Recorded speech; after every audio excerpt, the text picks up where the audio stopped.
자, 여러분 안녕하세요. 수요일엔 바다톡토 제8회 해운항만 부분에서 자율운항과 스마트 시대 항해의 미래의 본 강의를 맡게 된 부경대학교 수해양산업교육과 김주환입니다. 오늘 이 강의를 통해 4차 산업을 주도할 자율운항 선박과 스마트 시대 항해의 미래에서 가장 관심 깊게 들여다볼 친환경 선박에 대해 소개하고자 합니다. 오늘의 목차를 보시게 되면 크게 두 가지로 첫째, 자율운항 선박입니다. 자율운항 선박의 추진 배경과 정의, 이점을 살펴보고 그에 따른 기술 개발 개념도와 자율화 등급, 시장 규모, 국내외 동향을 통해 앞으로의 기대 효과가 어떻게 될 것인지 배워보겠습니다. 둘째는 스마트 시대 항해의 미래입니다. 스마트 시대 항해의 미래에서 가장 큰 키워드는 바로 친환경 선박입니다. 따라서 친환경 선박의 필요성과 정의, 종류를 살펴보고 친환경 선박의 주요 기술 및 기대 효과가 어떻게 될 것인지 보겠습니다. 자, 그러면 본격적으로 자율운항과 스마트 시대 항해의 미래에 대한 강의를 시작하겠습니다. 자, 오늘의 학습 목표입니다. 크게 네 가지로 첫째, 자율운항 선박의 추진 배경, 정의, 이점. 둘째는 자율운항 선박의 기술 개발 개념도와 자율화 등급, 시장 규모. 셋째, 자율운항 선박의 국내외 동향과 기대 효과. 마지막으로 넷째, 친환경 선박의 필요성, 정의, 종류, 주요 기술 및 기대 효과를 설명드리겠습니다. 본격적으로 자율운항 선박에 대해서 강의 시작하겠습니다. 수많은 자동차가 도로를 빽빽하게 채운 채 손살같이 달려갑니다. 아슬아슬 부딪히듯 하지만 서로 약속한 것처럼 양보하기도 하면서 미끄러지듯이 앞으로 나아갑니다. 그런데 자동차 속 운전자는 운전대를 잡지도 않은 채 다른 일을 하고 있습니다. 이 공상과학 영화에 등장하는 자율주행 자동차의 모습입니다. 사람이 운전하지 않아도 알아서 움직이는 자동차. 먼 미래에 이루 여겨졌던 자율주행차는 어느덧 우리 생활에 성큼 다가와 있습니다. 이 왼쪽 그림은 도로 위에 전기 자동차가 자율주행 기술을 보이며 운행하는 모습입니다. 육상에서는 자율주행 자동차와 사람이 타지 않는 소형 비행기인 드론이 있다면 해상에서는 바로 자율운항 선박이 있습니다. 즉, 도로 위에 자율주행 차량이 있듯이 바다에는 자율운항 선박이 있는 것입니다. 그래서 오늘은 바다 위에서 스스로 항해할 수 있는 능력을 갖춘 자율운항 선박에 대해 배워보려고 합니다. 함께 알아볼까요? 먼저 자율운항 선박의 추진 배경을 살펴보겠습니다. 자율운항 선박은 4차 산업혁명 관련 요소 기술의 집약체로서 미래 고부가가치 선박의 핵심입니다. 조선해운 산업, 즉 글로벌 발주가 급감하고 중형시장의 중국이 우위를 차지하며 컨테이너 선봉량이 감소하는 듯 위기 극복 및 재도약을 하기 위해 친환경 스마트화라는 기술을 중심으로 노동 중심의 산업에서 지식 기반 서비스 산업으로의 전환을 통해 글로벌 경쟁력을 확보하고자 합니다. 자율운항 선박이란 AI 인공지능, 사물인터넷, 빅데이터, 첨단 센서 등을 융합해 지능화된 시스템으로 항해자의 의사결정을 지원, 대체할 수 있으며 궁극적으로는 무인화가 가능한 차세대 고부가가치 선박을 지칭합니다.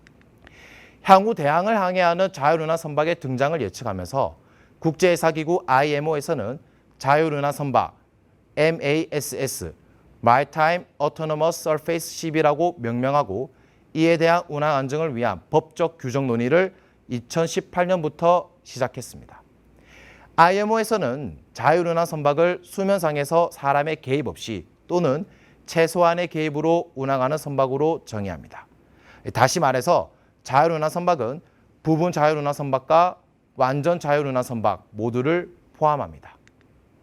현재 조선해운 산업계에서는 스마트 선박, 자율운항 선박, 완전 자율 무인운항 선박 등 다양한 용어가 혼재되어 사용하고 있습니다.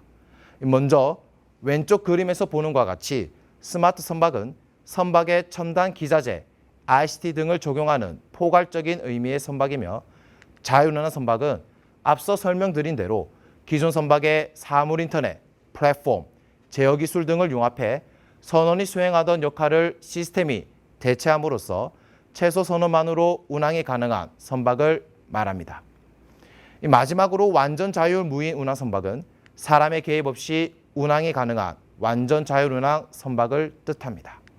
이 경제성과 안전성 두 마리 토끼를 잡을 수 있는 자율운항 선박의 이점이 있습니다. 그 중에서도 자율운항 선박의 가장 큰 이점은 바로 경제성에 있습니다. 크게 세 가지로 첫째, 선박 운영 비용 중 인력과 연료비가 80% 넘게 차지하는 데 비해 무인 운항 기술이 상용화된다면 인력 비용이 줄어드는 효과와 함께 최적 운항 경로로 운행하여 연료비가 절약됩니다. 둘째는 선원에게 필요한 공간을 최소화함으로써 공간 효율성이 높아집니다.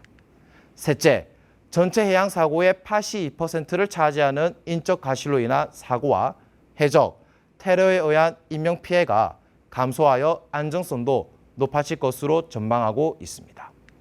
다음은 자율운항 선박 기술 개발 개념도입니다. 이 자율운항 선박 기술은 향후 친환경 스마트 패러다임 전환을 주도할 기술로 친환경과 디지털 해운의 시대로 넘어가는 가도기를 걷고 있는 우리 해운업계에서는 자율운항 선박, 디지털 기술의 선제적 확보가 미래 선사 경쟁력을 좌우할 것으로 예상됩니다. 또한 자율운항 선박 기술 개발은 기존의 선원 업무를 지능화 시스템으로 대체함으로써 인적 과실에 의한 해양 사고를 감소시킬 수 있습니다. 뿐만 아니라 이 열악한 선상에서의 업무를 육상에서의 업무로 전환하고 선원들의 만족도와 편의성을 향상시킴으로써 업무의 효율성을 고취시킬 수 있습니다. 다음은 자율운항 선박 기술 개발 현황입니다. 이 자율운항 선박은 안전운항 기술, 그린 에코 선박 기술, 안전운항과 그린 에코 기술 구현을 위한 IT, 육상 E-내비게이션 서비스, 기상 정보 등을 지원받기 위한 선박과 육상 간의 통신에 의한 연결 기술 등이 있습니다. 특히 대형 선박이 소수의 선원으로 운영됨에 따라 선원이 이동하면서 선박 운항 정보에 접속하여 운항 편의성과 안전 항해를 지원받는 서비스가 제공되고 있습니다. 표에서 보는 것과 같이 우리나라는 조선 3사가 각각 자율운항 선박 솔루션을 개발하고 있습니다. 2017년 현대중공업은 통합 스마트십 솔루션을 출시하고 항해 지원 시스템, 이저반 지원 시스템, 선박 운전 최적화 시스템 등을 개발 완료하였습니다. 두 번째, 대우조선해양은 스마트십 솔루션 D54를 개발하고 국적선사 HMM에 인도한 컨테이너 선박에 탑재하였으며 마지막으로 삼성중공업은 2022년 원격 자율 운항 시스템 개발 및 상용화를 목표로 하고 있습니다. 다음은 자율운항 선박의 자율화 등급입니다. 이 자율운항 선박은 선원의 탑승 유무와 원격 제어 가능 여부에 따라 4단계로 등급이 나누어집니다. 선원이 직접 모든 것을 판단하고 제어하는 전통 방식에서 선원이나 원격 조정 없이 완전 자율 운항이 가능한 4단계까지 있습니다. 먼저 자율 수준 1단계는 부분적 자율 운항 지원 자동화 단계 및 선원의 의사결정을 지원하는 기능을 가진 단계입니다. 자율 수준 2단계는 선원이 승선, 원격 제어 선박, 시스템 고장 시 선원이 직접 대응하는 수준입니다.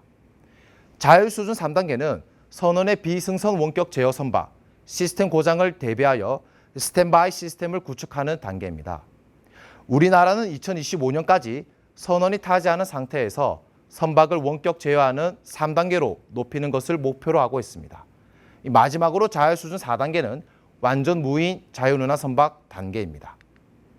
그렇다면 세계 자율운항 선박 시장 규모를 알아보겠습니다. 이 자율운항 선박은 연평균 12.8%로 성장하여 상용화 예정인 2025년에는 글로벌 시장 규모가 약 1,550억 달러, 하나로 약 170조 원에 달할 것으로 전망하고 있습니다. 이는 전체 선박 시장 중에 자율운항 선박이 차지하고 있는 규모가 50%를 넘을 것으로 예상하고 있습니다. 이 자율운항 선박의 성공적인 개발과 사업화는 해상물류의 경쟁력을 높일 수 있는 미래 조선 산업의 핵심 분야입니다. 글로벌 시장 선점을 위한 자율운항 선박의 기술 경쟁에서의 자율운항 선박 해외 동향을 살펴보겠습니다. 이 자율운항 선박 기술이 가장 앞서 있는 곳은 바로 유럽입니다. 이 노르웨이, 영국 등 유럽 국가들은 2012년부터 자율운항 선박 기자재 및 시스템 개발에 매진하였으며 2017년 세계 최초로 원격 운항에 성공하였습니다.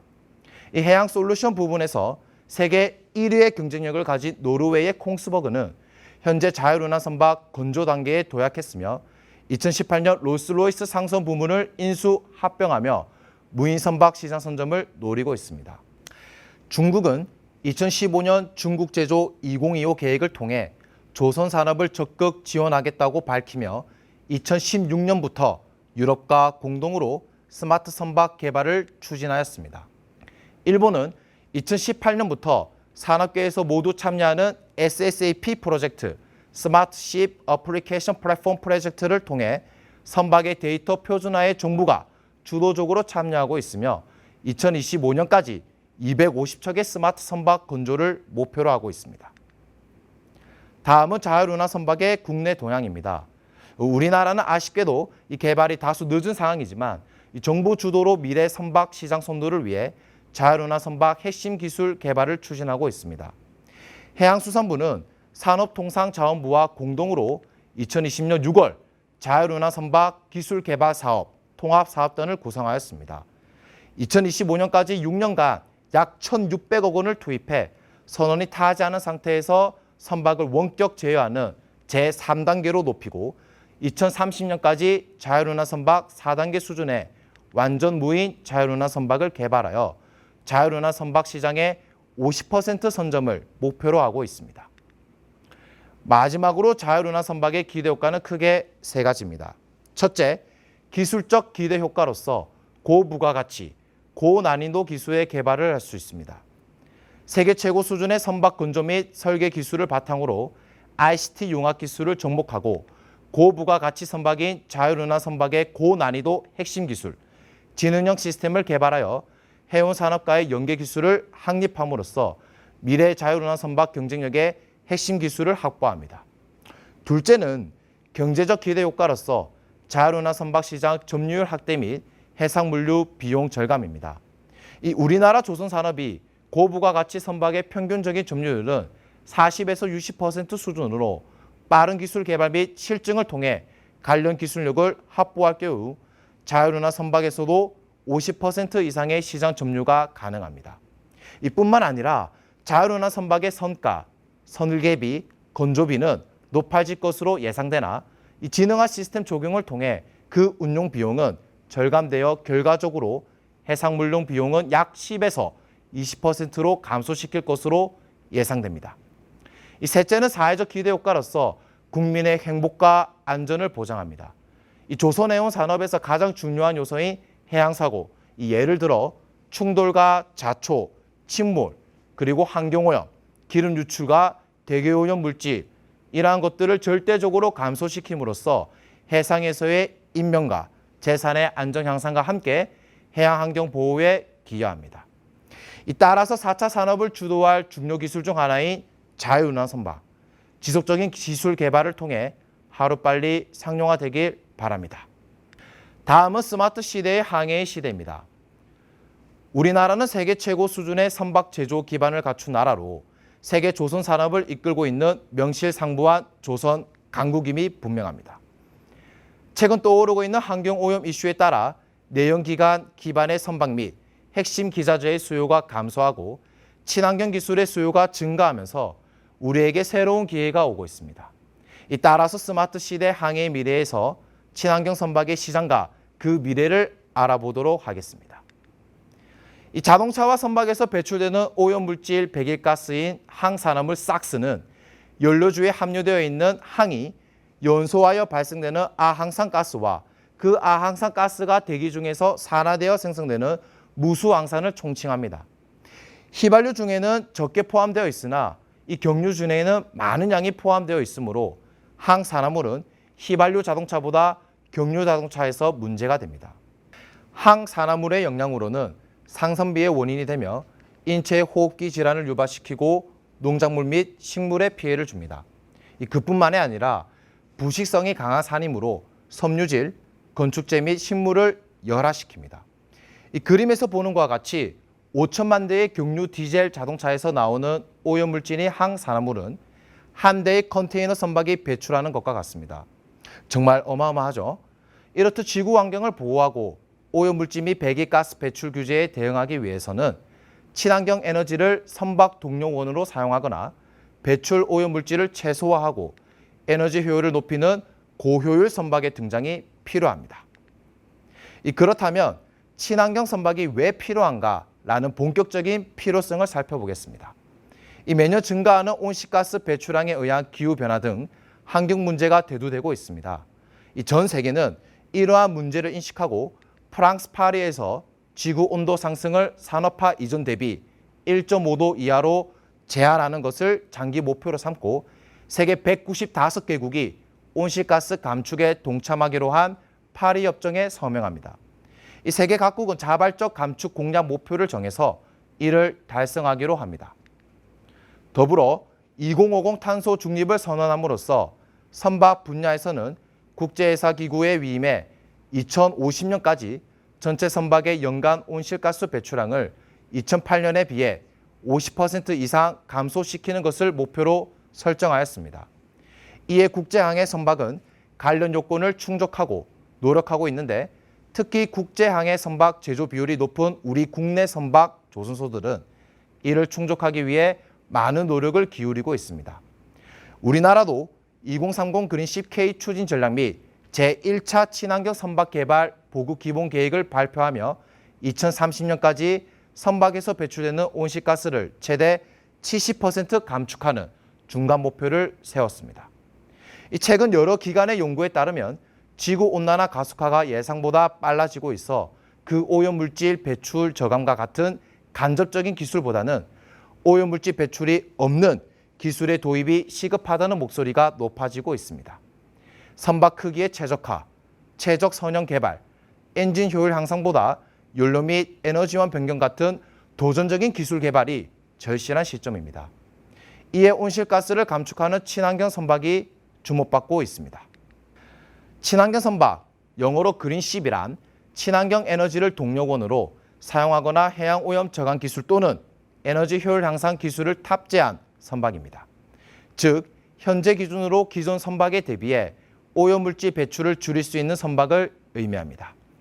이 친환경 선박은 우리나라에서 환경 친화적 선박으로도 불리고 있습니다.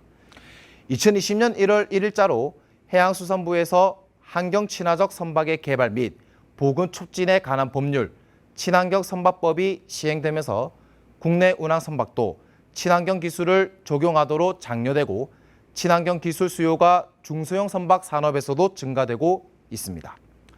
다음은 친환경 선박의 종류입니다. 해양수산부에서는 친환경 선박을 다음과 같이 5가지로 구분하고 있습니다. 첫째, 액화 천연가스, LNG 등의 환경 친화적인 에너지를 동력으로 사용하는 친환경 에너지 선박. 둘째, 해양 오염을 저감하는 기술로 선박 에너지 효율을 높이는 오염 저감 고효율 선박. 셋째, 전기 배터리를 이용하는 전기 추진 선박. 넷째, 배터리와 내연기관 혼합 구성의 하이브리드 선박. 마지막으로 다섯째, 수소 등을 이용해 발전하여 동력을 사용하는 연료전지 추진 선박으로 분류됩니다. 국제항해 선박, 중대형 선박의 경우 짧게는 2, 3일, 길게는 한 달을 항해할 수 있어야 하는데 현재 친환경 기술 중 하이브리드 선박 기술은 처음부터 장거리 운항 목적의 적용이 배제되었으며 전기 추진 선박, 수소 에너지를 활용한 연료전지 추진 선박은 그 기술적 한계가 있고 검증되지 않아 적용하기가 상당히 어렵습니다. 그 대신에 해양 오염 저감 기술로 선박 에너지 효율을 높이는 오염 저감 고효율 선박, 액화 천연가스 등의 환경 친화적인 에너지를 사용하는 친환경 에너지 선박이 상용화되었고 최근 수소 등을 이용하는 선박이 연구되고 있습니다. 반면에 중소형 선박은 운항 조건에 따라 언급된 기술 대부분이 개발되어서 상용화되고 있습니다. 그 외에 암모니아, 바이오메탄, 자연에서 직접 얻을 수 있는 바람, 태양광 등과 같은 신재생 에너지를 이용한 다양한 방법 등도 도전적으로 연구되고 있습니다. 다음은 친환경 선박의 주요 기술입니다. 친환경 선박의 주요 기술로는 항산화물 저감 장치 스크루버가 있습니다. 이 항산화물 저감 장치 스크루버는 말 그대로 선박용 항산화물을 저감하는 장치로서 물을 이용해 배기가스를 씻어내리는 장치입니다. 이 대기 오염 물질 중에서 질소산화물 녹스는 성층권의 오존층 파괴 및 호흡기 질환의 원인이 됩니다. 이러한 질소산화물의 배출을 저감시키기 위한 장치로는 배기가스 재순환 장치 EGR과 질소산화물 저감 장치인 SCR이 있습니다. 먼저 배기가스 재순환 장치 EGR은 2000도 이상의 고온 환경에서 급격하게 증가하는 질소산화물을 저감시키기 위해 배기가스 중 일부를 재순환시켜 엔진 내부의 연소 온도를 낮춰주고 질소산화물의 생성 억제를 유도하는 장치입니다. 질소산화물 저감 장치 SCR은 요소수를 배출가스에 분사시켜 그 촉매 반응을 통해 물과 질소로 변환시키는 장치입니다. 이는 질소산화물 이외에도 다량의 일산화탄소를 저감시키는 효과가 있습니다. 더불어서 연료전지, 연료 공급 장치, 고효율 프로펠러 등을 통해 이산화탄소 배출량을 20% 이상 저감할 수 있는 효과를 가집니다. 대형 산소 분야에서 우리나라는 수소, 암모니아 등의 무오염 에너지 사용 추진 시스템 선박에 관한 연구를 진행하고 있습니다. 현재 무탄소 연료인 암모니아를 연료로 이용하는 선박의 개발이 빠르게 이루어지고 있어 이르면 2026년, 2027년 사이에 상용화될 것으로 전망됩니다. 암모니아 연료 추진선은 LNG 연료 추진선을 대체하는 주력 선박이 될 것으로 보이며 암모니아 연료는 이산화탄소와 항산화물 배출이 거의 없습니다. 마지막으로 친환경 선박의 기대 효과입니다. 이 친환경 선박의 기대 효과는 크게 세 가지로 다음과 같습니다. 첫째, 그린시프K 기반 구축으로 2050 탄소 중립 산업 생태계를 구현할 수가 있습니다. 이는 저탄소 선박에서 무탄소 선박 기술을 개발하여 세계를 선도할 수가 있습니다. 또한 공공부문에서 민간부문으로 상용화 및 민간으로 확산시킬 수가 있습니다. 더불어서 연료 공급 시설과 전문 인력 및 운영 체계를 구축할 수가 있습니다. 둘째는 해양 환경 생태계를 개선할 수가 있습니다. 2050년에는 지구 온난화의 주범인 온실가스가 593만 톤, 미세먼지 18,936톤을 감축시킬 수 있는 효과가 있습니다. 마지막으로 셋째, 친환경 선박의 신시장을 창출할 수가 있습니다. 이 친환경 선박을 통해 조선해운의 매출이 4조 8,563억 원으로 증가하며 4만여 명의 고용을 창출하는 취업 유발 효과와 11조 원의 생산 유발이 있을 것으로 전망됩니다. 더불어서 조선해운 산업이 밀집한 부산, 전남, 울산, 경남의 지역 경제 활성화에도 기여할 것으로 기대됩니다. 이를 통해서 선박 오실가스 배출 규제에 따른 기존 선박의 개조, 다양한 친환경 기술이 적용된 선박의 수요가 증가할 것으로 예상됩니다. 따라서 친환경 선박 운항이 본격적으로 시작되면 온실가스 감축, 엔진 효율의 최적화, 통합 제어 시스템 등의 도입 및 실증이 추진될 예정이며 국내 조선 산업이 디지털 기술이 융합된 친환경 스마트 선박의 기술을 선점하고 친환경 스마트 선박 산업 생태계를 조성하는 데 도움을 줄 것으로 전망됩니다. 강의를 마지막으로 여러분들께 드리고 싶은 명언이 있습니다. 그것은 바로 잔잔한 파도는 훌륭한 뱃사공을 만들지 못한다입니다. 험난한 파도를 치는 바다에 대해서 어떻게 생각이 드나요? 적어도 험난한 파도를 타본 뱃사공은 그저 파도를 무서워하거나 그 피하는 일은 없을 것입니다. 우리의 마음속에 일렁이는 파도를 피해서 무작정 도망가지 않을 것입니다. 마음속에 두려운 파도를 덜 무서워하고 내가 생각하는 최선이라는 범위를 넘어 혼신을 당해 도전적으로 항해할 것입니다. 우리는 바다라는 인생에서 배이고 사공입니다. 언제나 안전한 항구에서 정박해 있을 수가 없고 그것이 인생을 사는 목적도 아닙니다. 험한 파도에서 좋은 뱃사공이 되어 자신의 배를 좀 더 흥미롭고 만족스러운 곳으로 항해할 의욕을 가져보는 하루가 되었으면 합니다. 미래 4차 산업시대를 대비하여 미래 핵심 역량과 바른 인성을 갖춘 세계 최고의 해운해양 산업의 인재가 되기를 바랍니다. 이상으로 자율운항과 스마트 시대 항해 미래의 본 강의를 마치도록 하겠습니다. 감사합니다.